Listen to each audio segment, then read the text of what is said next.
con Tobia Donadel, assessore ai servizi sociali e demografici del comune di Pieve di Soligo. Lei oggi ci parlerà di un nuovo servizio attivato dal suo comune per tutti i cittadini in vista di questa emergenza coronavirus.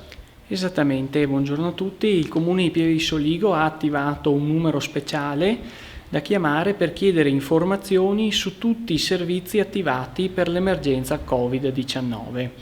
Il numero di cellulare è il seguente: 329 29 06 501. Ripeto, 329 29 06 501.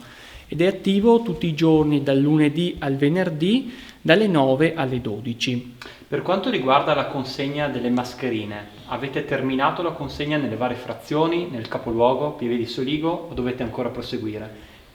Comunico che la consegna delle mascherine della regione è stata ultimata in tutto il comune di Pieve di Soligo e nelle due frazioni Barbisano e Solighetto. La consegna ha visto come protagonisti i volontari della Protezione Civile di Pieve di Soligo e anche alcuni amministratori. Ecco, ritiene di dover fare dei ringraziamenti per queste settimane di impegno? Assolutamente sì, l'amministrazione comunale ringrazia tutti i volontari della protezione civile, è un ringraziamento di cuore perché in questo difficile momento l'aiuto di questi volontari è stato prezioso e ha consentito in tempi rapidi di consegnare tutte le mascherine, quindi davvero un grande grazie di cuore. Tanta solidarietà anche da parte dei privati, donazioni alla casa di riposo, abbiamo raccontato ieri quella della farmacia comunale Battistella, insomma un territorio unito per questa emergenza che durerà ancora, quindi siamo in piena emergenza. Assolutamente sì, con il nuovo decreto l'emergenza durerà almeno fino al 13 aprile,